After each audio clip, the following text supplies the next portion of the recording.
होता आपल्या विचारांचे आपल्या ग्रंथकारांचं संमेलन आपण घेतलं पाहिजे ही भूमिका घेतलेली आम्ही आहे. 99 सालापासून पहिलं संमेलन धारावीत मुंबईत झालेलं होतं.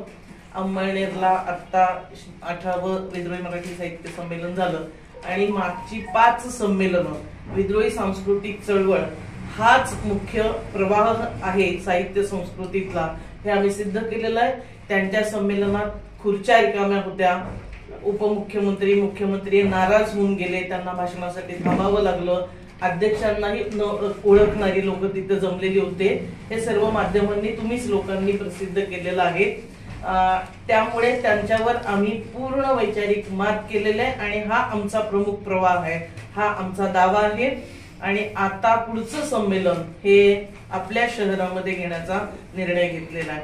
त्या संमेलनाच्या संदर्भात आपण पाहतो आमची पहिली खरं तर मागणी ठराव आमचा आहे की अखिल भारतीयला दिलं जाणारं महाराष्ट्र शासनाचं अनुदान जे सुरुवातीला 25 लाख होतं आणि आता ते कोटीच्या घरात गेलेलं आहे, हे अनुदान तात्काळ बंद केलं पाहिजे ही भूमिका विद्रोही सांस्कृतिक चळवळीनं घेतलेली आहे. याचं कारण संमेलनं ही पैशाच्या उधळपट्टीसाठी साहित्यिकांना पाकिट बंद मानधन देण्यासाठी नसतात. तिथे साहित्य मूल्यांचा विचार विमर्श झाला पाहिजे, नव्या साहित्यिकांना उमेद मिळाली पाहिजे. ही संपूर्ण साहित्य संस्कृतीचा व्यवहार संमेलनांमध्ये अपेक्षित असतो, पण त्यांच्या संमेलनांमध्ये हे आजपर्यंत होताना दिसत नाही. महाराष्ट्र सरकारचा पैसा हा आपल्या जनतेच्या करातून त्यांना मिळतो, म्हणून तो उधळपट्टीसाठी वापरला जाऊ नये. अलीकडची त्यांची संमेलनं म्हणजे भोजनावळा झालेल्या आहेत. संमेलनांची चर्चा त्या 3 दिवसात काय खायला देणार, कुठलं ताट असणार याच्यावर अधिक होते. कोण नवे साहित्यिक येणार, कोण उद्घाटक असणार याची चर्चा होताना आपल्याला दिसत नाही. त्यांनी ज्या विचारांचा म्हणजे त्यांचा व्यवहार काय राहिलेला आहे, नयनतारा सहगल यांना त्यांनीच उद्घाटक म्हणून बोलवलं आणि त्यांना येऊ नका म्हणून पण निरोप देणं. तर साहित्यिकांचा अवमान करणाऱ्या संपूर्ण यंत्रणा त्यांचा व्यवहार राहिलेला आहे. त्यांनी राजकीय संमेलनं अलीकडे तर त्यांची सरकारी संमेलनं झालेली आहेत. साहित्य संमेलनांच्या मिटिंगा कलेक्टरच्या अंडर आपल्याला होताना दिसत आहेत.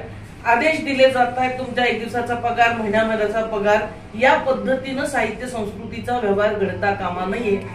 ही मुस्कटदाबी आहे आणि ही मुस्कटदाबी ही कोंडी फुटली पाहिजे. सरकारी संमेलनाचं स्वरूप त्याचं बंद झालं पाहिजे आणि त्या संमेलनात कुठल्याच अर्थाचा रस राहिलेला नाही.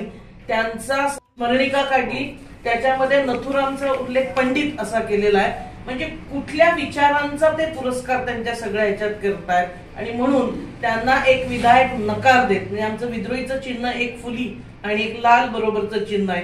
विषमतेला नकार आणि समतेला होकार हे विद्रोहीचं ब्रीद आहे आणि त्यानुसार आम्ही ही संमेलनं संघटित करत आलेलो आहे. सांस्कृतिक दहशतवादाच्या विरोधात आम्ही उभे आहोत.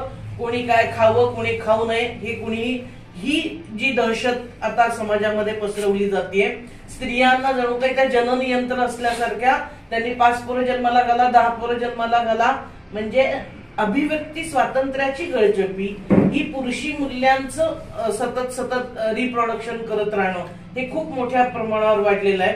अल्पसंख्याकांना भीती निर्माण होईल मनात, या पद्धतीचं एक संस्कृतीचं राजकारण मोठ्या प्रमाणावर घडत आहे आणि याला रोखण्यासाठी, याला ठाम विरोध करण्यासाठी आणि एक सत्यशोधक समताधिष्ठित पर्याय उभा करण्यासाठी आम्ही विद्रोही संमेलनं घेत असतो. आणि आमचं हे म्हणणं राहिलेलं आहे की त्यांनी सातत्यानं म्हणजे ज्यांनी संयुक्त महाराष्ट्र चळवळीमध्ये मराठी भाषिक राज्य हे निर्माण व्हावं याच्यासाठी दफावर थाप मारली.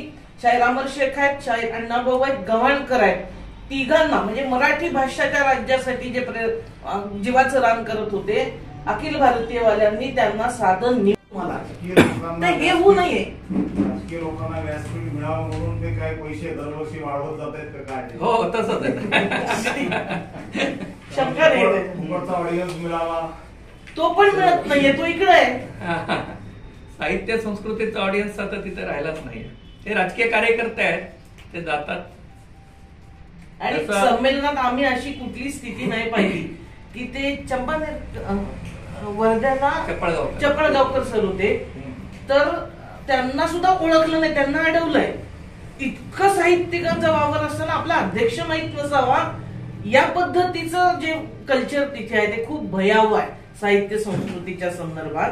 आणि इकडे एक उत्सव आहे, लोकांचा उत्सव आहे, विचारांचा उत्सव आहे, पॅटर्न जो विद्रोहीचा आहे